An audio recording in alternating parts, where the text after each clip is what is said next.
আসসালামু আলাইকুম। Microsoft Excel Bangla টিউটোরিয়ালে আপনাকে স্বাগতম। আজকে আমাদের চতুর্থ ক্লাস। প্রিভিয়াস ক্লাসগুলোতে আমরা মাইক্রোসফট এক্সেলের বেসিক যে ইন্ট্রোডিউসিং এবং হোম ট্যাবের clipboard, font, alignment, conditional formatting এই বিষয়গুলো নিয়ে আলোচনা করেছিলাম। সো যারা আজকে প্রথম দেখছেন তারা অবশ্যই প্রিভিয়াস ক্লাসগুলো চেক করবেন, তাহলে আপনাদের স্টেপ বাই স্টেপ আগাতে সুবিধা হবে। আজকে আমরা আলোচনা করব ফরম্যাটেড টেবল নিয়ে, যেহেতু এগুলো আমরা প্রিভিয়াস ক্লাসের মধ্যে আলোচনা করেছিলাম। সো ফরম্যাটেড টেবলটা কি বলতো? ফরম্যাটেড টেবল হচ্ছে টেবিলকে ফরম্যাটিং করা বা টেবিলকে ডিজাইন করা। যে ডিজাইনের মাধ্যমে আমরা আমাদের যে ডেটা থাকবে টেবিলে, সেই ডেটাকে আমরা সাজাতে পারবো নিজের মতো করে, বা কোন ডেটার কোনো ফিক্সড কোনো তথ্য থাকলে সেই তথ্য আমরা সেখান থেকে বের করতে পারবো শর্টিং করে বা ফিল্টার করে। সো আমরা এখান থেকে আমরা পুরো টেবিলটা সিলেক্ট করলাম। ফরম্যাটেড টেবিলে গিয়ে আমরা যে কোনো একটা ফরম্যাট এখানে দিতে পারি, যেমন আমরা এই যে ডার্ক ফরম্যাট এই অংশটা দিতে পারি, এটা দিলাম। আমার এটা যেহেতু কালারটা ভিন্ন হয়ে গেছে, তাহলে আমরা একটু এই কালারটা সিলেক্ট করলাম। ওকে, সো আমার এই যখন আমি ফরম্যাটেড টেবিলটা সিলেক্ট করলাম, তখন আমার ডিজাইনটা ক্রিয়েট হলো এবং আমার এখানে ফিল্টার বাটন চালু হলো। ফিল্টার বাটন যেহেতু চালু হয়েছে, দেখেন আমার এখানে আমি চাইলে সিলেক্ট অলটা উঠাই দিয়ে যে কোনো একটা এমপ্লয়ি চাইলে আমরা এমপ্লয়িকে আমরা ফিল্টার করতে পারি। যেমন এই ফোর এমপ্লয়ি আইডি আছে, এই এমপ্লয়ি আইডিকে আমি ফিল্টার করতে পারলাম। এই হচ্ছে টেবিল বা ফরম্যাট টেবিলের প্রথম সুবিধা। সিলেক্ট অল দিয়ে আমরা আগের জায়গায় ফিরে গেলাম। এখন আমরা স্টেপ বাই স্টেপ আমাদের যে নতুন একটা টেব চালু হয়েছে, এটার নাম হচ্ছে টেবিল ডিজাইন। এই টেবিল ডিজাইনটার ফরম্যাটেড টেবিলের কাজ হচ্ছে টেবিলকে ডিজাইন করা। সো আমরা যেমন প্রথমে ডিজাইনের প্রথম অংশ হিসেবে আমরা নিই, আমরা টেবিলের নামটা চেঞ্জ করি। যেমন এখানে আমরা দিতে পারি সেলস, যেটা সেলসের একটা রিপোর্ট দেখাচ্ছে, তো সেলস রিপোর্ট নাম দিয়ে আমরা একটা টেবিলের নাম দিতে পারি। সো এই হচ্ছে সেলস। আচ্ছা, একটা অংশ গেল। তারপর আমরা করতে পারি টেবিলকে রিসাইজ করতে পারি। তো টেবিলকে রিসাইজ করবো কিভাবে? রিসাইজে আমরা ক্লিক করলাম। এখন রিসাইজ করার জন্য আমরা ধরেন আমার এখানে 11 পর্যন্ত দেওয়া আছে, এই পাশ থেকে ক্লিক করলে আমার এই 1 থেকে শুরু করে, যে 1 থেকে শুরু করে F11 মানে F এর এই অংশ পর্যন্ত। সো আমরা এটাকে 13 করে দিলাম। সাপোজ 13 করে দেওয়াতে আমার দেখেন টেবিলের কতটুকু অংশ, এই যে অংশ পর্যন্ত এখন টেবিলটা ক্রিয়েট করা আছে। আপনি যদি এখানে কোনো কিছু লেখেন, এখানে 125 লিখলেন, এটা কিন্তু টেবিলের আন্ডারে যাবে না। আপনি যদি আবার এখানে এই যে আতিফ আরিফ আছে, আমি যদি এখানে সাকিব লিখি, সাকিব তো একজন আছে, সামিয়া লিখি, এই সামিয়া কিন্তু আবার আমার এই টেবিলের আন্ডারে যাবে না। যখন আমি এখান থেকে ফিল্টার বাটনে যাই, দেখবেন এখানে সামিয়া নামে কেউ নাই, কিন্তু সামিয়া, তানভীর, সুমি আছে। আপনি সামিয়া নামে এখানে যদি লেখেনও, সামিয়া এই নামে কাউকে পাবেন না, কারণ এটা টেবিলের বাইরে, এই অংশটা টেবিলের বাইরে চলে গেছে। কিন্তু এই সামিয়া যদি আপনি আবার এই জায়গায় লেখেন, তখন কিন্তু সরি, এখানে আমরা সরাসরি লিখি সামিয়া, ধরেন আমি এভাবে হাতে লিখলাম, তখন কিন্তু এটা টেবিলের আন্ডারে চলে গেল। তখন আপনি এই সামিয়াকে খুঁজে পাবেন, সামিয়াকে টেবিলের মধ্যেই খুঁজে পাবেন। এই যে সামিয়া আসছে। সো এই হচ্ছে টেবিলের মূল কারিশমা, অর্থাৎ আপনি টেবিলের ভেতরে সবকিছু থাকতে হবে, আদারওয়াইজ এটা ফিল্টার হবে না, কিছু হবে না। এখানে যাই লেখেন, এই টেবিলের নিচে যাই লেখেন, এগুলো কোনো আমার টেবিলের আন্ডারে যাবে না। তাহলে এই হচ্ছে টেবিলকে রিসাইজ করা, অর্থাৎ আপনি চাইলে টেবিলকে বাড়াতেও পারবেন যতটুকু অংশ নেওয়া দরকার। ধরেন আপনার দরকার ভবিষ্যতে ডেটা আর কিছু ইনক্লুড হইতে পারে, সেজন্য টেবিলকে বাড়াইয়ে রাখতে পারেন, অথবা কিছু ডেটা বাদ দিবেন। ধরেন আমি যদি রিসাইজ করি, সাপোজ এটাকে আমি টেবিল ডিজাইনে গেলাম, আবার রিসাইজে চাপ দিলাম, ধরেন আমার F13 এর জায়গায় আমি এটাকে 8 করে দিলাম, এখন ওকে দিলাম।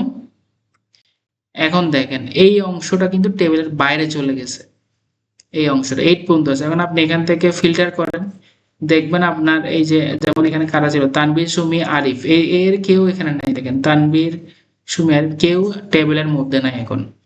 ঠিক আছে?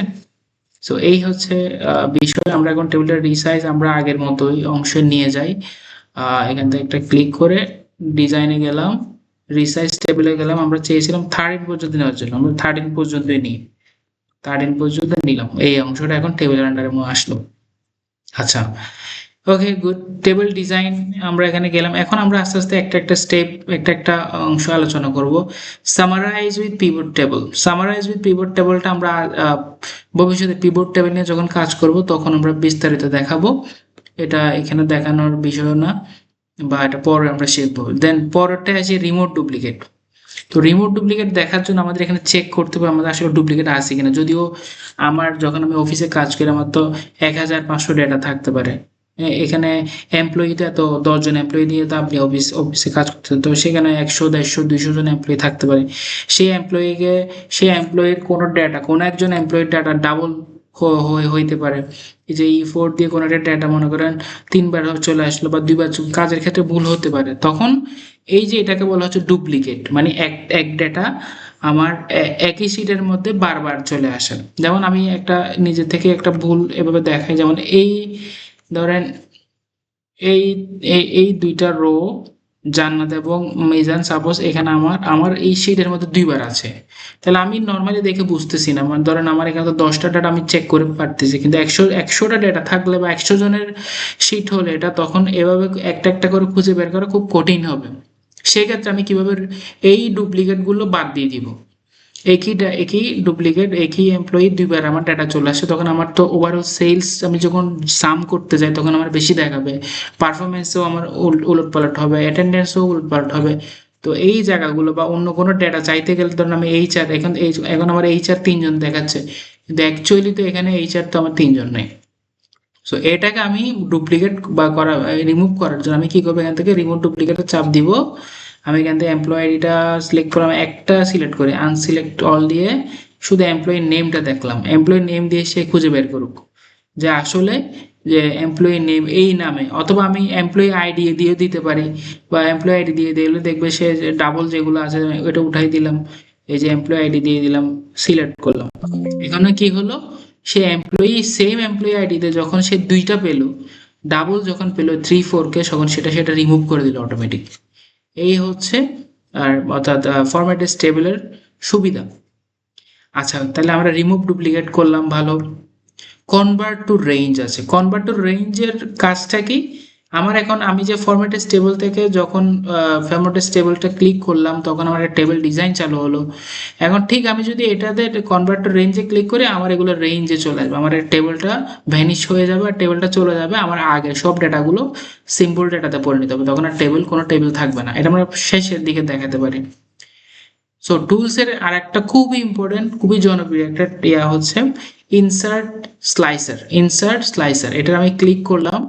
ক্লিক করার সাথে সাথে আমার এখানে এই যে আমার employee name, employee ID, employee number, যে হেডারগুলো আছে হেডারের পার্ট দেখাচ্ছে। এখানে আমি যে কোনো একটা হেডার নিতে পারি, যেমন আমি এমপ্লয়ি নেম নিলাম, এটা সুবিধা হয় আমার এক্ষেত্রে স্লাইসারের ক্ষেত্রে। ওকে দিলাম, সুন্দর একটা বাটন চালু হলো। এই যে বাটনটা আমি এই পাশে রাখলাম। মাইক্রোসফট এক্সেল বা পাওয়ার কোয়েরি, পাওয়ার পিভট টেবিলের ক্ষেত্রে এটা খুব কাজে দেয়। স্লাইসার এর মাধ্যমে আমরা ডাটা শর্টিং করা, ডাটাকে ডিজাইন করা, ড্যাশবোর্ড ক্রিয়েশনের ক্ষেত্রে এটা খুব কাজে লাগে। এখন এই ক্ষেত্রে আমি যদি চাই আমি জান্নাত নামে যিনি আছেন তার ডেটা চাইবো, এখানে আমি জান্নাতে ক্লিক করলাম, শুধু আমার জান্নাতের ডেটাটা দেখাচ্ছে। শুধু মিজানে ক্লিক করলাম, আমার শুধু মিজানের ডেটাটা দেখাচ্ছে। আমি সাকিবে ক্লিক করলাম, আমার শুধু সাকিবের ডেটা দেখাচ্ছে। দেখেন অটোমেটিক সব চেঞ্জ হচ্ছে। আরিফ ক্লিক করলাম, আরিফের ডেটাটা দেখাচ্ছে। খুব মজার বা খুব সুন্দর বিষয়টা। সো আমি এই হচ্ছে স্লাইসারের কাজ, খুবই সুন্দর। আমরা এটা চাইলে এখান থেকে ডিলিট করে দিলাম, আর এখান থেকে আমরা যে জায়গায় ফিল্টার করা আছে সেটা আমি এটা রিমুভ করে দিয়ে দিলাম, ওভার সব আবার চলে আসবে। তাহলে আমাদের এই হচ্ছে স্লাইসারের কাজ, ইনসার্ট স্লাইসার। স্লাইসার দিয়ে আমরা খুব সহজেই যে কোনো ডেটা আমরা ফিল্টার করতে পারি পাশে এইভাবে রেখে নতুন একটা ট্যাবের মাধ্যমে। সো এর পরের অপশন হচ্ছে এক্সপোর্ট এক্সটার্নাল টেবল ডাটা। এটা মূলত তেমন কাজ নাই বলে চলে। তো এক্সপোর্ট করা, এক্সপোর্ট মানে এই ডাটা আমার পুরো ওভারঅল শিটটা আমরা এক্সপোর্ট করবো আমি যেখানে নিতে চাই। আমি চাইলে এই এক্সপোর্টটা আমি নর্মাল ডেটায় পরিণত করতে পারি, বা অন্য কোনটাও নিতে চাইলে নিতে পারি। এখান থেকে শেয়ার, কোথায় শেয়ার করবো সেটা দেখা যাবে। সো এই হচ্ছে এখানের অংশ। এখানে চলে আসে আমরা, এখানে খুবই গুরুত্বপূর্ণ কিছু জায়গা আছে। যখনই আমাদের টেবিলটা ফরম্যাট থাকবে, আমাদের একটা হেডার থাকবে, হেডারটার উপর ফিল্টার করা আছে। আমি যদি হেডার রটা উঠাই দিই, ক্লিক করা সেটা উঠাই দিই, তাহলে আমার হেডারটা চলে গেলো। আবার যদি হেডার নিয়ে আসি, হেডারটা চলে আসলো। তারপর আমার এখানে আমি টোটাল রোর বিষয়টা কালেক্ট করতে পারি। যেমন আমার রো, এই যে এই অংশটা হচ্ছে রো। সো রোড আমি যখন এখান থেকে আমি ক্লিক করো, আমার দেখেন রো এর আমার ক্যালকুলেশন বের হলো, টোটালটা বের হলো। কিন্তু এটা নর্মালি যদি চাই যে এই জায়গায়, তখন সেটা আমরা শেষের দিকে রাখলে আমার বিষয়টা টোটাল, তখন এই মান্থের শেষ টোটালটা বের হবে। ওকে, সমস্যা নেই, আমরা এটা উঠাই দিলাম। ব্যান্ডেড রোটা কি, আমি এটা ক্লিকটা উঠাই দিলাম। আছে এই যে আমাদের এখানে কালারিং করা ছিল, একটা ডিজাইন ছিল, এটাকে ব্যান্ডেড রো বলতেছে। আবার ক্লিক করলাম আর ব্যান্ডেড রোটা চলে আসলো। নেক্সট হচ্ছে আমার ফার্স্ট কলামটা আমি দেখি সিলেক্ট করে কি হয়। ফার্স্ট কলাম সিলেক্ট করলাম, আমার এই জায়গাটা ফার্স্ট কলামটা আমার সব বোল্ড হয়ে গেল। লাস্ট কলাম সিলেক্ট করলাম, লাস্ট কলামে সব বোল্ড হয়ে গেল, খুব মজার। সো এই হচ্ছে এই অংশটা। তারপর হচ্ছে ব্যান্ডেড কলাম, আমার এখানে কলামগুলো আমি ব্যান্ডেড করব। এই যে সব ব্যান্ডেড হয়ে গেল, একটা একটা বাদ দিয়ে এই পুরোটা ব্যান্ডেড ছিল, একটা বাদ দিয়ে আরেকটা ব্যান্ডেড হলো, কালার হয়ে গেল, একটা বাদ দিয়ে একটা ডিজাইন। এটা ব্যান্ডেড রো বলতে এটা একটা ডিজাইনকে নির্দেশ করতেছে। তো এবার থাকুক, আমাদের যেহেতু দিলাম। দেন হচ্ছে ফিল্টার বাটন, ফিল্টারটা আমি উঠাই দিলে ফিল্টার চলে গেলো, ফিল্টার দিলে এই যে ফিল্টার আবার আসলো, এখানে ক্লিক করলাম, ফিল্টারটা আবার আসলো। এই হচ্ছে আমার মূলত ফরম্যাট স্টেবলের কাজ। এছাড়া আমাদের এখানে অনেক ডিজাইন আছে, আমি চাইলে এখানে ক্লিক করলাম, নতুন একটা ডিজাইন, এখানে ক্লিক করলাম, এই জায়গায় নিয়ে আসলাম, অনেক ডিজাইনগুলো চেঞ্জ হচ্ছে। বা এখান থেকে আপনি চাইলে যে কোনো ডিজাইন নিজের মন মতো করে করতে পারেন। আমার একটা টেবিলের ডিজাইন একটা রাখলাম। সো এই হচ্ছে আমার ফরম্যাট স্টেবল। সো আমরা এখন এখান থেকে কনভার্ট টু রেঞ্জ দিব, তাহলে আমি আমার আগের জায়গায় ফিরে যাব। কনভার্ট টু রেঞ্জে দিলে আমি আমার আগের জায়গায় এখন ফেরত যাব। তাহলে এখন আর আপনি আর এখানে টেবিল ডিজাইন নামে কোনো অপশন দেখছেন না, তো এটা এই ট্যাবটা চলে গেছে। সো আমরা এখান থেকে এখন কালারগুলোকে অটোমেটিক এখান থেকে নন ফিল করে দিলাম বা জিরো ডিজাইন করে দিলাম। এখান থেকে আমরা বোল্ড উঠাই দিতে পারি, নর্মাল টেবিলে চলে আসলো, নর্মাল শিটের মধ্যে কিছু ডেটা নিয়ে চলে আসলো, টেবিলটা চলে গেল। আচ্ছা, এরপর আমাদের সেল স্টাইল দেখি। সেল স্টাইলে কি আছে, আমরা এগুলো সিলেক্ট করলাম।